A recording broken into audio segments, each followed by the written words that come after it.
I tore open the envelope like it was a treasure chest. My hands shook. My breath caught. Mom, Dad, I whispered, my voice barely above a heartbeat.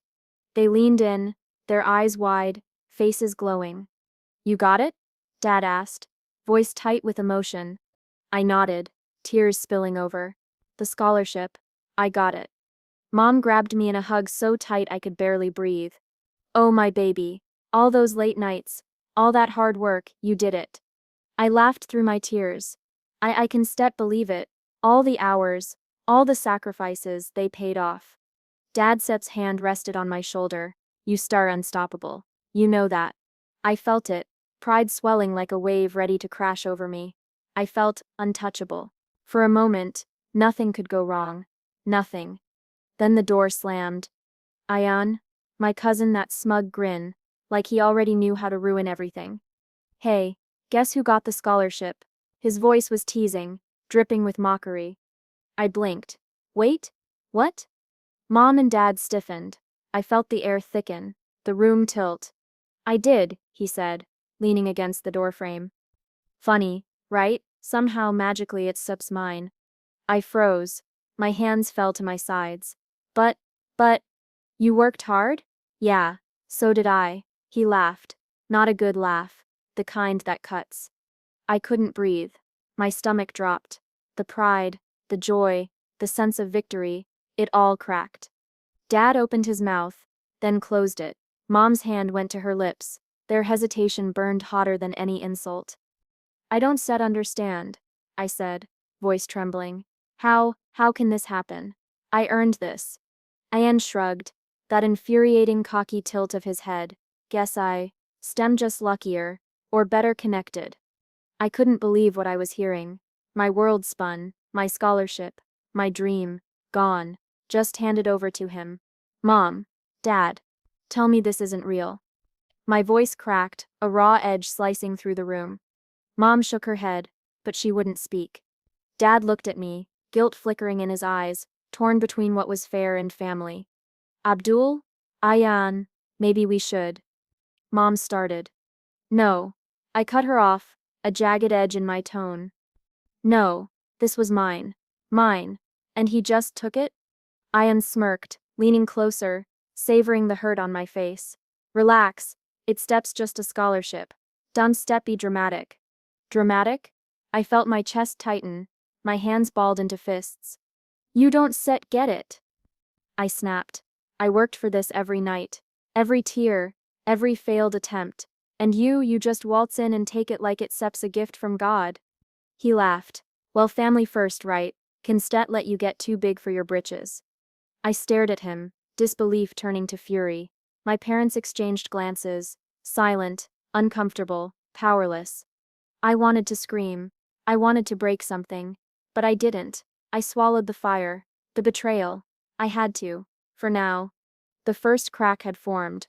The trust I had in my family. In fairness, in this world. It wasn't just about a scholarship anymore. It was about Ian. And one day, I would make him pay.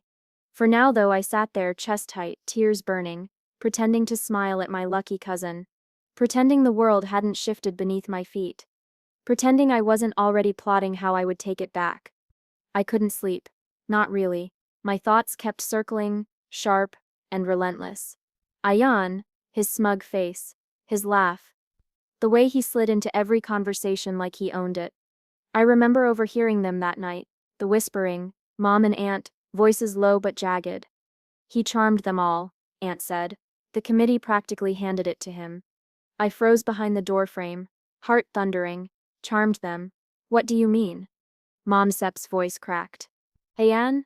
He has a way. He Sep's persuasive, you know? Everyone listens to him. Persuasive, they called it charming. I called it theft. Betrayal. I backed away slowly. My hands shook. My stomach twisted. All those nights. All the tears. All the exams. All the essays. Meaningless. Abdul worked for it, I whispered. But my voice barely carried. Abdul? Aunt scoffed. Don't set be dramatic, dear. You set understand one day, sometimes life isn't set fair. I slammed my fist into the wall behind me. Pain flared in my knuckles, but I didn't care. Life. Not fair, right? Every family gathering became a battlefield. Every dinner, a trial. I was on trial. My achievements invisible. My sacrifices brushed aside like dust on a shelf. And Ian, crowned the golden child. Smiling, winning, always. Pass the rice, please? I said once at dinner, trying to hold myself together. Ian smirked. Oh, do you want some? I saved a bit for the hardworking one. I wanted to throw it at him. I wanted to scream. Instead, I smiled politely. My teeth gritted. Mom glanced at me, her eyes flickering with pity, or was it guilt? I couldn't tell. Abdul, he's just proud of you, she said softly. I laughed. Bitter. Proud. Proud of me while cheering him on. Proud of me while letting him take what I earned. She didn't answer. She never did anymore. Silence. The anger built slowly. A quiet fire. Ian didn't even have to try. Every little smile, every casual remark, every favor he got. It was a knife twisting. One night, I confronted him in the study. Tell me the truth, I said, my voice low but sharp. He leaned back, hands behind his head. The truth? Yes. How did you get it? How did you do this? He grinned, that same infuriating grin. Do what? You mean charm my way to victory, or just play the game smarter than everyone else? I felt my hands tremble. You lied. You cheated. You manipulated everyone. Manipulated? Oh, come on. I just know people. I know how to talk. You know, networks. Influence. Networks. Influence. I shouted. I have work, effort, sweat, blood. I earned it. Ian shrugged, mock innocence plastered across his face. Earned it? Maybe. But in life, sometimes charm beats sweat. I stormed out, chest heaving, eyes stinging. That night, I realized something terrifying and empowering at the same time. I could let this destroy me, or I could use it. Every whispered conversation I overheard, every glance, every side comment, it was ammunition. Every favor he got, every smile from the committee, every laugh at family gatherings, it was fuel. I paced my room for hours. My chest burned with fury. My mind raced, sharpening, focusing. I could almost taste the plan forming. The betrayal wasn't just a wound, it was a spark. I sat on the edge of my bed, staring at the wall. Shadows from the lamp danced across the room. I clenched my fists. This isn't Sukti the end, I whispered to myself. Not by a long shot. The heartbreak still lingered, bitter and raw, but now it was different. Now it had purpose. Ian thought he won. He thought charm and deceit could overshadow years of real effort. He was wrong. I would rise. Smarter, stronger, unseen yet unstoppable. Every family dinner would be a reminder. Every compliment he received. A challenge I'd meet. And when the time came, I'd reclaim what was mine. Not just the scholarship. Not just the victory. But the truth. My worth. I wouldn't beg for it. I wouldn't plead. I'd take it. Quietly, efficiently, devastatingly. The betrayal ran deep, but my fire ran deeper. I stopped answering calls. I stopped smiling at family dinners. I became a ghost in my own home. Are you okay? Zara asked one evening, sitting cross-legged on my bed, eyes sharp, scanning me like she could see my insides. I shrugged, pretending. Yeah, fine, just tired. Uh-huh, she said, raising an eyebrow. You've been fine set for weeks. I don't set by it, spill it. I stared at the ceiling. The dim light cast shadows across my room. It stuts? Ian? Everything. Everyone. I feel numb, Zara. Good, she said. And I blinked at her. Numb is safe. Numb means they can set touch your fire. But you can set stay here. You need a plan. You need strategy? I finished for her, voice low. She grinned, sharp. Exactly. Rage is messy. Strategy lethal. I let her words sink in. Rage had fueled me before. It burned. It consumed. But it hadn't won me anything. Strategy, now that could win. I spent nights tracing every thread, every connection Ian had used, every friendly smile he'd flashed at the scholarship committee, every favor, every whispered word. I muttered into the dark. Everyone has a weakness. Everyone leaves a footprint. Zara leaned back, letting me think. Dawn set to attack blindly. Watch, listen. Wait, learn. Then strike. I nodded. Silence filling the room. It was my favorite sound lately. Quiet, safe, predictable. Unlike them. Start with the system, she suggested. Every process, every loophole. If he cheated, there's a mark somewhere. A mistake, a pattern. I ran my hands over my notebooks, filled with calculations, contacts, schedules. He thinks he's Sep's untouchable, that he's Sep's smart. But luck doesn't last forever. Connections fade. Smiles lie. Everything leaves a mark. Zara smiled. Exactly. You are already ahead. Emotionally, you cooled the fire. Now you make it precise. I started mapping it all out. The scholarship committee, who they trusted, who Ian charmed, which doors he opened with flattery, which doors slammed in my face without him. Every favor he got, I whispered, tracing lines in my notebook. Every smile, every nod, every weak link. My chest tightened with the thrill of calculation. And patience. Zuri reminded me. Patience is your weapon. Don't set rush.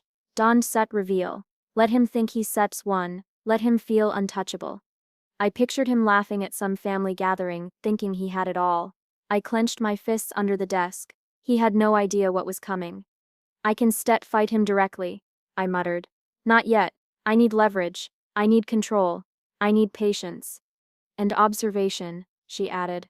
Everything you see here, remember. It's Sep's ammunition. Notes, conversations, weaknesses. All of it builds your edge. I leaned back, staring at the ceiling, mind racing. I no longer felt the sharp sting of anger. It had cooled into something darker, more deliberate. I'll wait for the right moment, I said quietly. I'll let him slip, let him get cocky. And then, my voice trailed, but the intent was clear. Zira smiled, standing, and when that moment comes, you be ready. Cold, precise, ruthless. I closed my eyes, imagining the storm I would unleash. Not a wild, chaotic fire, but a calculated avalanche. Silent, unstoppable, and inevitable. The house felt different when I walked back downstairs. I blended into conversations, smiled at family jokes, even nodded at Ian's bragging. They saw the calm. They didn't see the storm building behind my eyes. Everything okay, Abdul? Mom asked one evening, concern in her voice. I smiled faintly. Perfectly fine. And for the first time in weeks, it wasn't a lie. I was fine. Calm, patient, observing, waiting. Ian strutted past, grinning, unaware. My lips twitched in a small, private smile. He thought he had won. He didn't even know the game had changed. I whispered to myself. Quiet but certain. This is instead about revenge anymore. It's instead about justice. My justice. And with that, I began to plan. Every connection, every weakness, every favor, all of it would bend to my will. I no longer burned with anger. I thrived in control. The fire inside me was no longer wild. It was precise, cold, and it would not be denied. The first time I walked into the principal's office, I felt like a ghost, calm and visible, watching everything. Abdul, Principal Khan said, surprised to see me. I thought you were, moving on. I smiled faintly, the kind that hides storms. I am, just interested in how the scholarship fund works. His eyebrows rose. Curious, huh? I leaned forward, voice casual but pointed. It's STUP's underfunded, isn't it, looking for investors? He hesitated. Well, yes. It has been tough, donations are down, trust is thin. I cut him off, soft, calculated. Maybe I could help, learn more, contribute.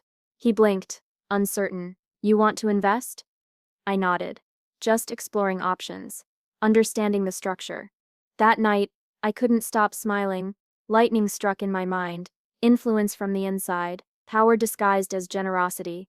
Ayalan had taken the scholarship, but I could control the system itself. I started networking quietly, like a shadow slipping through corridors. Every meeting, every handshake, every polite smile, it was a step closer. Abdul, you're young, ambitious. You really think you can make a difference here? A lawyer asked me, during a consultation. I leaned back, letting the confidence show. It's STUP's not about thinking, it's STUP's about doing. Every structure has cracks. Every system has weaknesses. I just need to nudge them in my favor. He studied me, skeptical but intrigued. Nudge in your favor? I let a quiet smile curl my lips. Let steps just say I step am reclaiming what steps rightfully mine. In a way, very efficient. By the end of the week, I had acquired small shares in the educational trust. Nothing flashy, nothing to draw attention, just pieces like placing pawns on a chessboard.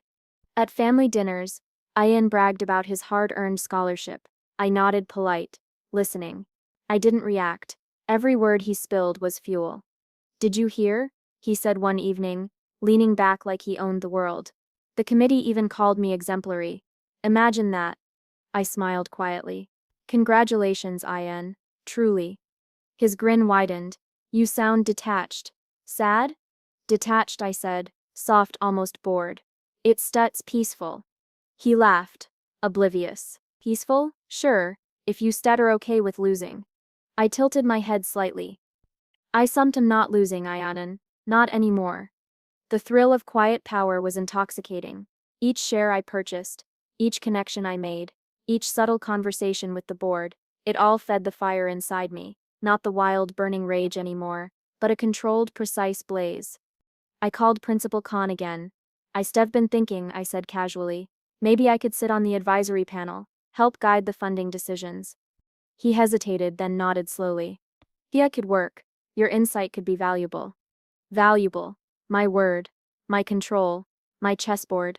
I spent hours tracing every favor Aeon had received, every smile, every nod, every weak spot in the system. I built a map, a web, every thread connected to influence, every node an opportunity. Zara would have called it intoxicating, and it was. I felt power in my veins, a delicious pulse of inevitability. Ian walked past me at the library, smug as ever, waving a letter like a trophy. I didn't flinch. I didn't react. I only imagined the storm I was building behind my calm eyes. You look calm, he said, leaning on the table. Relaxed. Boring, almost. I smiled faintly. You should try it. Calmness, it's sucked as underrated. He laughed. Sure, until someone takes advantage of you. I let the silence stretch, letting my words linger, or till you realize calm can be a weapon. He blinked, confused, and walked away. Blissful ignorance. Perfect. Each night, I plotted the next move. Meetings, investments, whispers in the right ears. The system itself would bend to me, quietly, invisibly, and Ian, he remained blind, dancing in victory he hadn't earned, oblivious to the checkmate forming around him. I whispered to myself. A low, deliberate tone, every pawn in place, every weakness mapped, every favor accounted for. Soon it sups mine again, all of it. I didn't feel the rage I used to. It had transformed, cool, calculated, delicious, like tasting betrayal and turning it into power. The storm was coming, and I was calm, patient, ruthless. Ion thought he had won, but he had no idea I had been the player all along. The boardroom smelled like polished wood and stale coffee. I stepped inside, calm, composed. Every smile, every handshake, every nod, they thought I was just another interested family member. Harmless, overlooked. Abdul, one of the board members said, voice casual, unaware. We didn't expect you this early. I smiled. Soft, measured. I like to be thorough. Understand everything before making decisions. Ian wouldn't have imagined I'd be here, wouldn't have imagined that months of quiet moves had put me in a position to influence everything. The meeting began, discussions buzzing. I listened, made subtle suggestions. Nothing overt, just questions, observations, small nudges toward fairness, merit, transparency. Perhaps we should revisit the scholarship criteria, I said casually. It seems some deserving students might be overlooked. A murmur ran through the room. One member raised an eyebrow. Do you think this is necessary? I shrugged. Soft, approachable. It's steps worth ensuring our process is airtight, gives credibility, protects the program's SEP's reputation. Small, innocuous. But the wheels had already started turning. Every suggestion, every question planted seeds. Days turned into weeks. Every policy tweak, every merit-based recognition I quietly implemented, reshaped the landscape. Scholarships were no longer handed out to those with connections or charm. They were earned. One afternoon, I watched Ayan stroll past the administrative office, smug as ever. I nodded politely. Hey, cousin. How's SEP's the scholarship treating you? Perfectly fine, he said, grinning, oblivious. Top of my class. Everyone loves me. It's SEP's effortless. I smiled softly. Effortless. Sometimes the hardest victories are quiet, you know. He blinked, confused, and walked away. Perfect. Ignorance made him vulnerable. Inside, I was exhilarated. Each small change, each adjustment, was invisible power flowing through my veins. The students who deserved recognition got it. The ones who rode on charm were subtly sidelined. Every tiny ripple reinforced the system I controlled, quietly, invisibly. One board member pulled me aside. Abdul, I don't yet know how you do it, but things feel different. Fairer? More merit-based. Did you have something to do with this? I smiled, tilting my head. Just someone who believes in doing what sips right, that sips all. She nodded slowly, still uncertain. The look on her face, curiosity, admiration, confusion, was a quiet thrill. They didn't know who was behind it, but I did. At family gatherings, I kept the same calm demeanor, polite, friendly, wronged relative, sympathetic, observant. Each compliment to Ayanan, each laugh at his arrogance, I stored for later. Every small victory in the trust strengthened my resolve. Every favor I quietly reversed made the betrayal taste sweeter. Abdul, Yusuf changed, Mom remarked one evening at dinner. Concern and pride mingled in her voice. More confident, stronger. I nodded, calm, soft. Isef learned. Sometimes it takes losing something to see the bigger picture. Ayan shot me a glance, smugness fading slightly. You seem different, quiet but focused. What's SEP's going on? I smiled faintly. Oh, you know, just keeping busy, watching things unfold. He frowned, that tiny shift, hesitation, doubt. I savored it silently. Every minute he wondered, every flicker of uncertainty was a win I didn't need to announce. Even the students started noticing.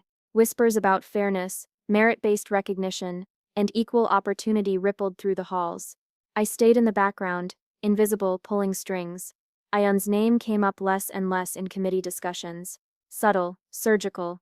One evening, I walked past the office where he lounged, letters of praise in hand. I leaned against the doorway, soft smile, eyes cool. Enjoying your position? He smirked, but his confidence was slightly off. Yeah, everything SEP's fine. Good, I said lightly.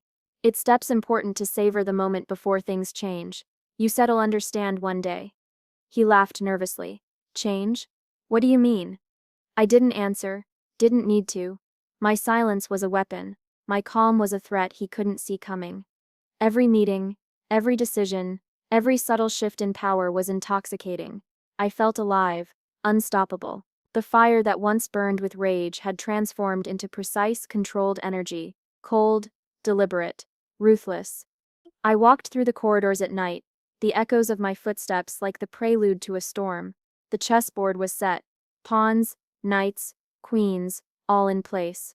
I controlled the narrative now, the system, the rules, the outcomes. And Ayan?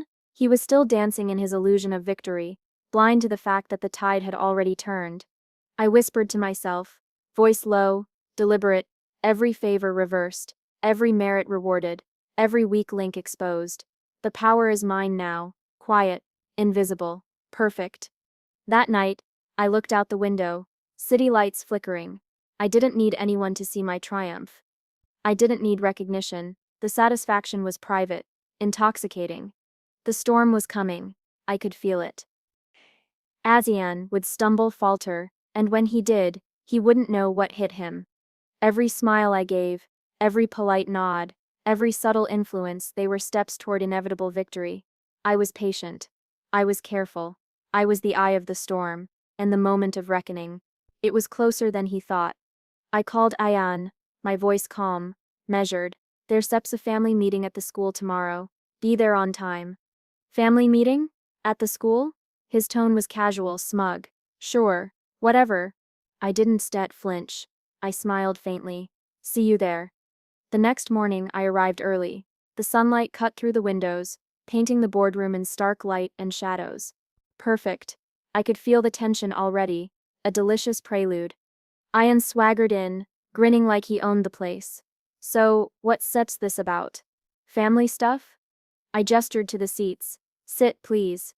He sat, smirking, confident, arrogant, completely blind. I leaned forward, my hands resting lightly on the polished table. Calm, controlled, calculated. You've been enjoying your scholarship, haven't you? I began. My tone was soft, almost conversational. He laughed, easily. Of course, I earned it. Hard work pays off, right? I tilted my head slightly. Earned it, my voice lingered, deliberate. Do you remember how it really came to you? His grin faltered just slightly. What? What do you mean? I let the silence stretch. Long tense. Heavy. The kind that presses on the chest, that makes people squirm. You deceived people, I said finally. Charmed, lied, manipulated. Everything handed to you while I earned it. Every sleepless night, every sacrifice, invisible to them because of your tricks. He shifted, uncomfortable. It's set's not like that. You lied, I interrupted. Calm, precise, and life has a way of balancing things. Merit, fairness, no longer optional here, not under my watch. His eyes darted around, searching for support, for allies, for someone who would defend him. But the board members were neutral, professional, watching quietly. I had prepared this stage perfectly. So, you're saying, what exactly? His voice cracked, disbelief creeping in. I leaned back, serene, letting him stew in uncertainty. I am the majority stakeholder now. Policies, admissions, scholarships, all under my influence. Every unfair advantage you Sev relied on, corrected. Every merit ignored, recognized. Every gap you exploited, closed. He blinked, faltering, his smug confidence shattered, replaced with confusion, fear. I didn't need to raise my voice. The silence spoke volumes. You can do this, he stammered, desperation creeping in. I earned respect, recognition. I shook my head, calm, precise. You earned nothing beyond deceit. The respect you flaunted. Empty? Recognition? Reversed. The system is no longer your playground. His shoulders slumped, his mind raced, searching for excuses for some loophole, some defense. Nothing. Karma pressed down on him like a weight he couldn't lift. Yusef underestimated me, I said softly, letting the words sink. You assumed charm and luck were enough. They separ not anymore. The rules have changed, and you is still learning humility the hard way. He opened his mouth, stammered again. But, this is instead. I cut him off with a small, controlled smile. It is. Every action has consequences. Every deceit, a reckoning. I didn't see. Have to yell. I didn't see. Have to threaten. The truth is louder than any scream. He sat frozen, eyes wide, unable to process. The power had shifted completely, invisibly, irrevocably.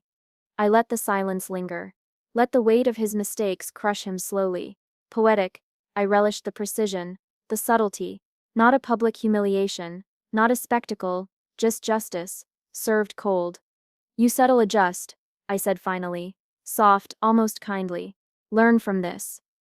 Merit, fairness. They are not just words anymore, they such rules, my rules, and I one step bend them for anyone. He swallowed hard, nodded slowly, defeated, the arrogance gone, the ego bruised, the lesson seared into his mind. I stood, smooth, composed. Now we move forward. The school, the students, the trust, everything is aligned for true merit, and I suggest you focus on earning, not scheming. He looked up at me, stunned, unable to respond. That silence, the recognition of failure, the taste of humility, was my victory. I turned to the board members, casual, friendly. Shall we continue? The meeting resumed, normal conversations, policies, approvals. But I walked with a subtle satisfaction. The power shift was complete.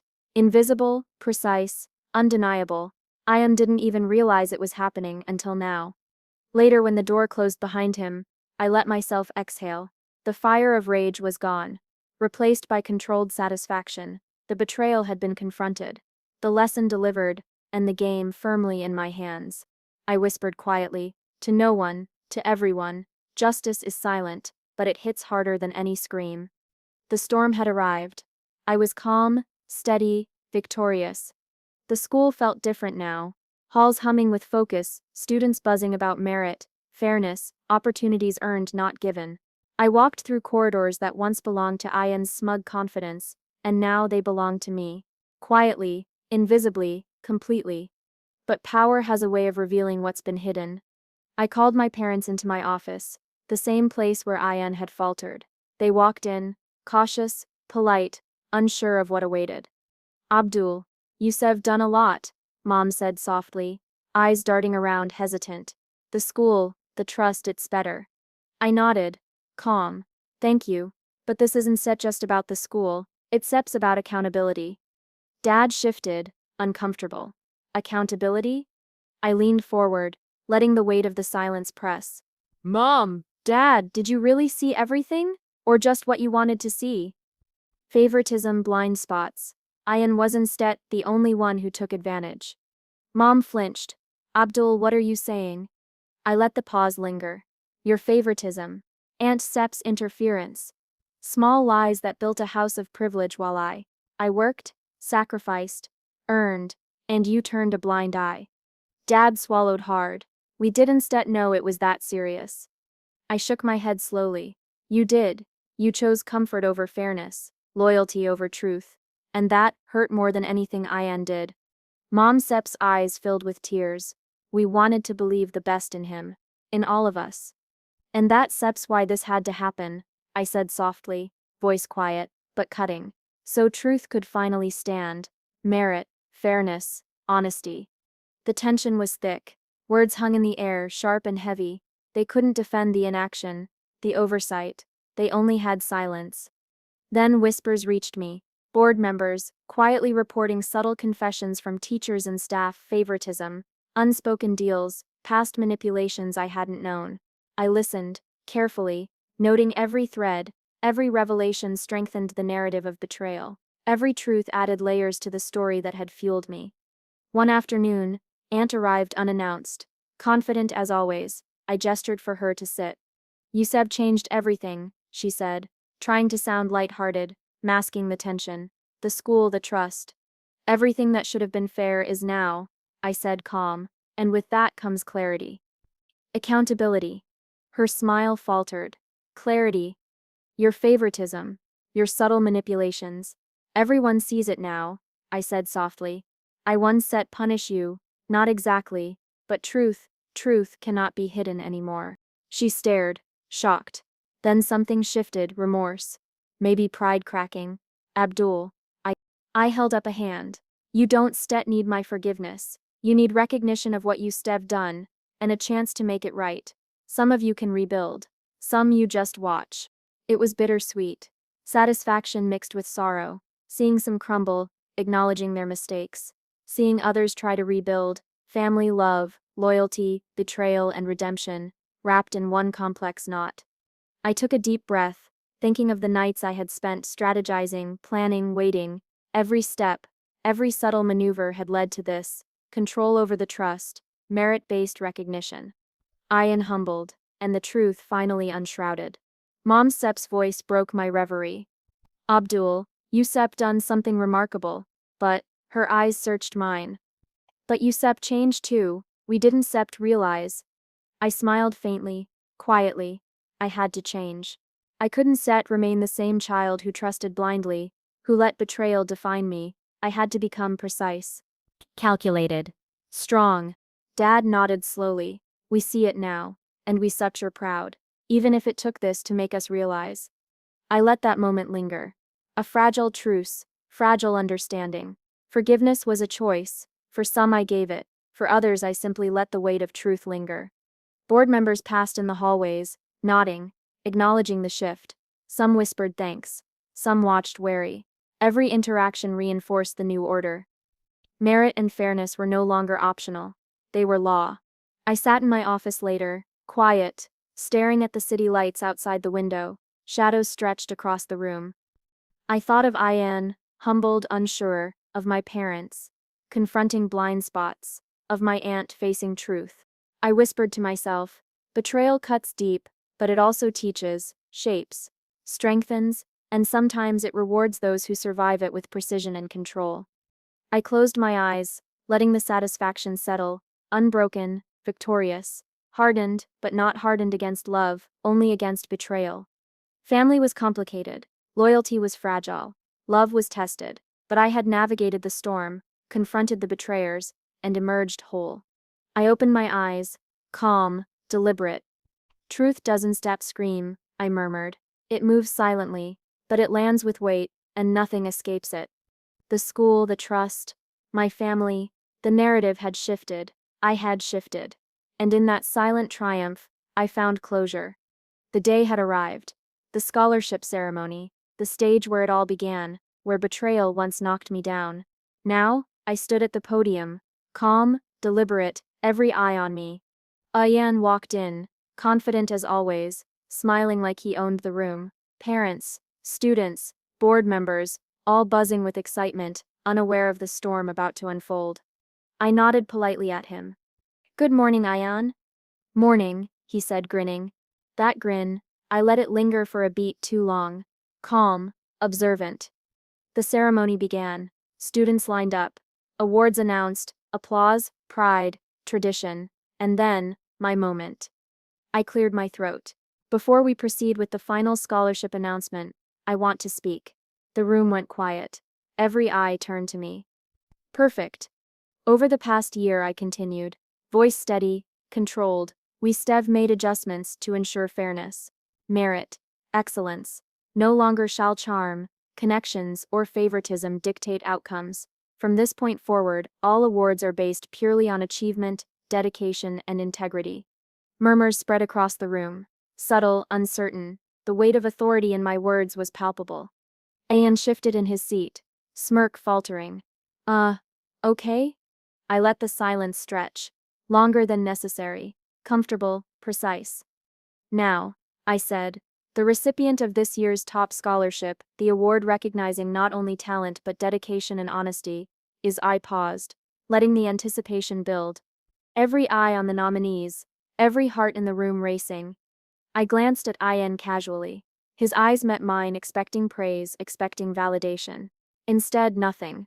"Someone who has exemplified the values we now uphold," I continued, calm. "Someone who earned every recognition through effort, integrity, and perseverance." The name rolled out. Another student. Quiet, deserving, overlooked in previous years while charm and influence won favors. Applause erupted. Genuine. Earned. Ian's face drained of color. His jaw tightened. He looked around, confused, desperate for recognition. But there was none to be found, not from me. Not from the board, not from the students. You didn't," he stammered, voice cracking. I raised a hand, calm, precise. "No, Ayan, I didn't stet. You stut, you ineligible. Your conduct, your actions in the past, they disqualified you. Merit cannot be faked. Excellence cannot be bought." The irony wasn't lost on anyone. The once arrogant student who mocked effort, who flaunted deceit as charm, now powerless, invisible beneath the authority I wielded. He opened his mouth, searching for excuses. "But I deserved." I shook my head softly. "Deserved? Deserved is instead about arrogance. It's instead about work, sacrifice, truth. You had none of these.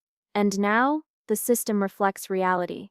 Board members nodded subtly, parents whispered. The weight of accountability settled in the room. Even those who had ignored unfairness in the past, now understood, it was final. Ayan slumped in his seat, humiliation etched across his features. His smirk gone, replaced with confusion, fear, disbelief. He realized too late that his victories were empty, that the game had shifted entirely, invisibly, irreversibly. I let the silence speak for me, calm, precise, satisfying. No need for shouting, no need for theatrics. The moment the justice spoke for itself. After the ceremony, students and parents congratulated the deserving winner. I stayed back, observing. Every smile, every handshake, every whispered word of recognition reinforced what I had built. Fairness, merit, integrity. Ayanan left quietly, head low, powerless. The lesson had been delivered. Poetic, silent, absolute. He had mocked me once, assumed victory was effortless. Now, he witnessed the consequences of arrogance and deceit. I caught a glimpse of my parents in the crowd, eyes filled with understanding, pride, and finally respect.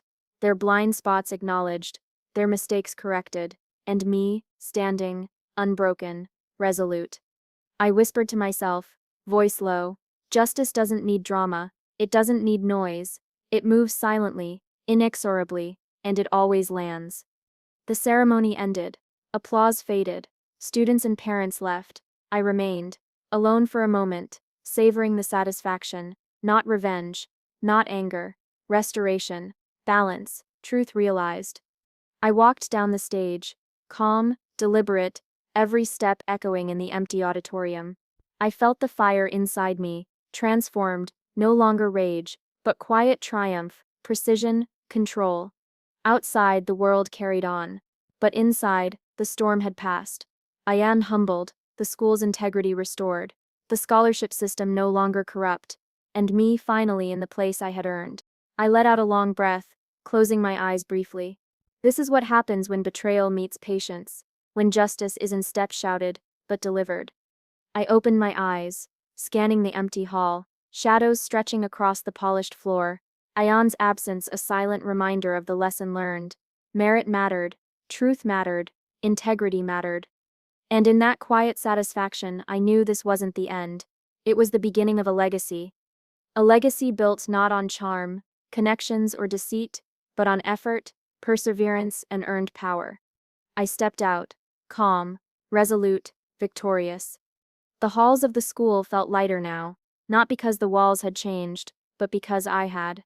I walked past classrooms, students greeting me with smiles I had earned, not demanded. There was no tension, no fear, just respect. I met Zara in the courtyard, leaning against the railing with her ever-present mischievous grin. "Look at you," she said, eyes bright. Master of chaos turned master of order. I smirked faintly. Chaos had its uses. Had, she raised an eyebrow. Sounds like you Sev mellowed. I laughed softly. Maybe, or maybe I Sev learned that the real victories aren't stet about proving someone else wrong. They setter about proving to myself that I can rise above it. Zara Sep's grin softened. You Sep done more than rise. You Sep rebuilt an entire system. I nodded, quiet. Students get fairness now. Merit, recognition.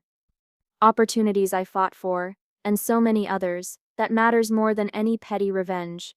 We walked through the corridor together. Students waved. Some stopped to thank me for the new programs, the scholarships, the guidance I offered. Every interaction reminded me that power wasn't just taking control, it was using it responsibly. One student, a quiet boy who had once been overlooked, approached me. "Thank you, sir," he said, shyly, "for believing in me." I put a hand on his shoulder. "You earned it. I just made sure the system saw it too." He nodded, eyes shining. I realized in that moment, this was the real victory, not seeing Ian humbled, not relishing justice. It was this, transforming pain into purpose, betrayal into empowerment. Later, Zara and I sat in my office. The sunlight poured through the window. Warm and calm. "You seem peaceful," she said. "Almost free." I leaned back, eyes on the city outside. I am. The fire that drove me, its steps still there, but its steps different now, refined, focused. Not anger, but purpose. She studied me, thoughtful. "You've come a long way, Abdul. You took every scar, every betrayal, and turned it into something stronger, something lasting." I let a small smile touch my lips. I had to. If I let those wounds define me, I set still be that girl crying over a scholarship I deserved, but I set him not her anymore. We shared a quiet laugh, the kind that lingers without words. I thought about the journey, the heartbreak, confusion, the sting of betrayal. Every late night, every plan, every calculated move had brought me here, but this piece, it was the reward. The phone rang. A student needed guidance on a scholarship application. I answered, patient, encouraging. Another needed advice on a project. I guided them. Each call, each conversation, each small victory reminded me why I had fought so hard. Zara leaned back. You know, Ian? Sepp's probably still figuring out how it all went wrong. But you sir already passed it. That Sepp's what makes you untouchable. I smiled quietly, feeling the truth of it. Sepp stopped focusing on him, on anyone who tried to limit me. The only measure now is what I create, what I nurture, what I leave behind. Later, as I walked through the empty campus, shadows stretching across the courtyard, I let myself reflect. The scars remained. Yes, faint reminders of betrayal and loss, but they no longer dictated my actions. They were lessons, fuel, guidance. I stopped at the scholarship board, looking at the list of recipients. Each name represented effort, perseverance, integrity, and for the first time, I felt a deep, quiet satisfaction. Not the thrill of revenge, but the triumph of transformation. I whispered to myself, soft but certain, Sev won, not over anyone else, but over every limit they tried to impose, over every expectation that was instead mine, over every fear I once had. The wind rustled through the trees. Students' laughter echoed faintly from a distance. And in that moment I knew, the fire that once burned with anger now glowed with calm strength. Empowerment, wisdom, empathy. Zara Sip's voice called from the courtyard. Come on, Abdul, let Sips get back to work. The future is in Sips going to shape itself. I smiled, stepping toward her, confident, purposeful, free. The ashes of the past were behind me. I had risen, stronger, wiser, unbroken, and finally, at peace. The campus smelled like rain and freshly cut grass. A soft wind carried laughter from classrooms and courtyards. I walked slowly, deliberately, watching students move with purpose, curiosity, ambition. A young teacher approached, bright-eyed, holding a folder. Sir, I just wanted to thank you. The new mentorship program, it's changing everything for them. I smiled quietly. Good, that sips the goal. Opportunity doesn't set just appear. We create it here. She nodded, hesitant but proud. I can feel it. They actually believe in themselves now. I leaned against the railing, watching a group of scholarship recipients debate a project with passion. Their energy, their drive, their integrity. It wasn't just impressive, it was proof that fairness, merit, and guidance could reshape lives. Zara came up beside me, sipping her coffee. You ever think about how far its steps come? All the time, I said softly, eyes on the students. Every time I see them excel, it reminds me why I fought, why I planned, why I waited. She smiled. And what about him? I didn't need to ask. We both knew the name. Ayan, a chapter closed, a lesson learned. He seems irrelevant now, I said calmly. A reminder, not a threat. Sometimes the greatest victory isn't in seeing someone fall, it's in building something so strong that they simply fade away. She laughed lightly. Silent power. I like that. You've always been good at it. I chuckled softly, a faint echo of all those long nights plotting, planning, watching, learning. I had to learn it. Betrayal teaches things anger cannot. Patience teaches things fury cannot. Strategy teaches things pride cannot. A student approached hesitantly. Sir, may I ask you something? Of course, I said, crouching slightly to meet their eyes. How did you stay strong, after everything? I looked at them, quiet for a moment. The truth was simple, yet heavy. I stopped letting the betrayal define me. I turned the pain into purpose, the anger into strategy, the hurt into guidance. You don't get to choose what others do, but you do get to choose what you become. Their eyes widened, and they nodded slowly. I hope I can do the same. You will, I said softly, because it's not about revenge anymore. It's about legacy, what you leave behind, who you lift while building yourself. I wandered into my old office later, now refurbished with new memories, letters, trophies, photographs. Each one a symbol, a relic of the journey. I traced a finger over an old scholarship acceptance letter, the one that had started it all. My chest tightened slightly, a brief echo of old pain, but it was gone now, replaced with pride, serenity, and a quiet fire that guided without consuming. Zara joined me, leaning on the desk. You ever miss the chaos? I shook my head. No, chaos is fleeting, legacy lasts. The students laughed outside, debating ideas, challenging each other, striving for excellence.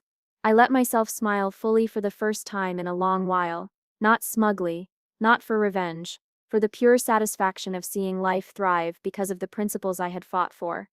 Sir, one of the scholarship winners called. Do you think we can make a difference out there? I looked at them. Calm, steady. You already are, and yes, you can. Every choice, every effort, every act of integrity, it builds something far greater than a momentary victory. It builds a legacy. I glanced around the room, then out the window at the campus. The trees swayed gently. Shadows moved with the sun. Every detail reminded me of the journey, the heartbreak, the strategy, the revenge, the triumph. Every step had led to this quiet, enduring satisfaction. Years from now, I said to Zara, voice soft but certain, when they tell this story, let it be about resilience, not ruin. About strength, not spite. About growth, not grudges. She nodded, smiling knowingly. And what about you? I paused, letting the wind brush my face, sun warming my shoulders. I'll be here, I said, voice steady, watching, guiding, ensuring that what we built doesn't crumble, that what I created continues, not for revenge, not for recognition, but for them, for fairness, for merit, for the future. And in that quiet moment, surrounded by the energy of ambition and hope, I finally felt complete. Ion was a memory, betrayal was a lesson, and I finally fully was the legacy.